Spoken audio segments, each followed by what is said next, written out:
Hello student, most welcome to my channel maths.com। आज हम इस वीडियो में क्लास 10 का एक मोस्ट इंपॉर्टेंट क्वेश्चन देखेंगे और most expected question for exam के लिए जो आपके एग्जाम में मोस्टली पूछा जाता है विद ट्रिक के साथ, बहुत ही इजी मेथड में। ओके, देखिए क्वेश्चन आपसे क्या कह रहा है, if the product of the zeros of the polynomial ax² - 6x - 6 is 4, तो find the value of a। आपको a की वैल्यू फाइंड करनी है। देखिए बहुत ही इजी मेथड में देखते हैं।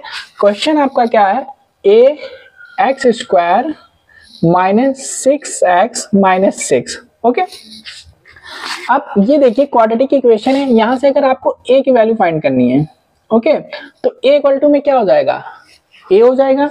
पहले आप समझ लीजिए, a की वैल्यू अगर हमें फाइंड करनी है तो a आपका क्या होता है, coefficient of x²। Coefficient of x² क्या है, a ही है आपका। ओके, तो हम ऐसा करते हैं, यहाँ पे हम इसको कैपिटल A लिख लेते हैं। ओके, तो a आपका कितना हो गया, a हो गया, कॉमा, फिर हम b की वैल्यू फाइंड करते हैं, तो b आपका क्या होता है, कोफिशिएंट ऑफ क्या होता है, x होता है। ये आपका कितना है, -6 है, और फिर c आपका कांस्टेंट जो लास्ट में होता है। ओके, तो a आपका क्या हो गया, कोफिशिएंट ऑफ x² के साथ में आपका क्या है, a है। ओके, b आपका क्या होता है, कोफिशिएंट ऑफ x होता है, x के साथ क्या है, -6 है, और c आपका क्या है, कांस्टेंट जो आपका -6 है। ओके, हम डिनोट तो A B C small letter से करते हैं, बट यहाँ पे ऑलरेडी ए दिया हुआ है इसलिए हमने कैपिटल में लिख दिया। ओके, अब देखिए आपको यहाँ पे गिवन है product of the zeros. Okay, यहाँ पे आपको प्रोडक्ट ऑफ द जीरोस दिया है, तो प्रोडक्ट ऑफ द जीरोस हम जो फाइंड करते हैं, product of the zeros equal to में क्या होता है, अल्फा बीटा होता है। तो जब हम अल्फा बीटा निकालते हैं तो ये क्या होता है हमारा, -b/a। Okay, alpha beta equal to में -b/a होता है। और यहाँ पे आप समझ लीजिए, अगर कोई इक्वेशन है x² + bx + c, ओके, तो सम ऑफ जीरो जो हम निकालते हैं वो क्या होता है, अल्फा प्लस बीटा होता है, वो कितना होता है आपका, -b/a। और प्रोडक्ट ऑफ जीरोस क्या होता है, अल्फा बीटा, जो आपका होता है c/a। ओके, तो हमें अल्फा बीटा निकालना है, हमें क्या फाइंड करना है, अल्फा बीटा, क्योंकि सम ऑफ जीरोस होता है अल्फा प्लस बीटा -b/a, और प्रोडक्ट ऑफ जीरोस क्या होगा, अल्फा बीटा c/a। तो यहाँ पे हम प्रोडक्ट ऑफ जीरोस निकालने हैं। प्रोडक्ट ऑफ जीरोस का मतलब क्या हुआ, अल्फा बीटा हुआ, इक्वल टू में क्या होता है, c/a होता है। तो यहाँ पे हमने कैपिटल लिया तो हम कैपिटल लेंगे c/a।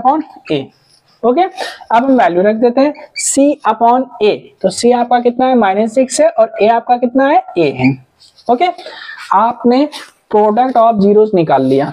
ओके, और ऑलरेडी आपको क्वेश्चन में प्रोडक्ट ऑफ द जीरोस दिया हुआ है। ठीक है, आपको क्वेश्चन में प्रोडक्ट ऑफ द जीरोस आपको दिया हुआ है, कितना दिया हुआ है, 4। देखिए, if the product of the zeros of the polynomial is 4, कितना दिया है, 4। तो प्रोडक्ट ऑफ द जीरोस आपको 4 गिवन है, और प्रोडक्ट ऑफ द जीरोस आपने कितना फाइंड किया, -6/a। दोनों प्रोडक्ट ऑफ द जीरोस हैं, तो दोनों को हमने क्या कर दिया, इक्वल कर दिया। मींस 4 को हमने -6/a को हमने इक्वल कर दिया, किसके, 4 के। ओके, अब इक्वल करने के बाद क्वेश्चन आपसे क्या कह रहा था, find the value of a, निकाल दिए, सिंपल। देखिए इसके डिनोमिनेटर कोई नंबर नहीं है, 1 का लिए क्रॉस मल्टीप्लाई करेंगे, a को 4 से मल्टीप्लाई करेंगे तो a × 4, और इक्वल टू में -6 को मल्टीप्लाई करेंगे 1 से, तो -6 × 1। ओके, तो a जब हम फाइंड करेंगे तो -6 1 जा 6 हो जाएगा, और ये मल्टीप्लाई 4 आपका कहाँ जाएगा, डिवाइड में, तो 2 3 जा 6 और 2 2 जा 4, तो a इक्वल टू में कितना आ गया, -3/2 आपका आंसर। ओके, तो क्वाड्रेटिक इक्वेशन है, याद रखिएगा, सम ऑफ जीरोस जो होगा आपका -b/a होगा, प्रोडक्ट ऑफ जीरोस क्या होगा, c/a होगा। ओके, अब यहाँ पे क्वेश्चन में आपसे कह रहा था, if the product of the zeros of the polynomial 4, तो यहाँ पे प्रोडक्ट ऑफ जीरोस आपको गिवन था, तो हमने पहले इक्वेशन से हमने a b c फाइंड किया और प्रोडक्ट ऑफ जीरोस हमने निकाल लिया, और प्रोडक्ट ऑफ जीरोस आपको गिवन था, दोनों को इक्वल करके हमने a की वैल्यू फाइंड कर दी। ओके, इंपॉर्टेंट क्वेश्चन है, इसकी प्रैक्टिस करिए, और क्लास 10 मैथ्स की हमने एक प्लेलिस्ट बनाई है जिसमें सारे इंपॉर्टेंट क्वेश्चन है फॉर एग्जाम के लिए, उसकी प्रैक्टिस करिए। और नेक्स्ट वीडियो देखने के लिए maths.com को सब्सक्राइब करें, press bell icon for all videos. Thank you, bye.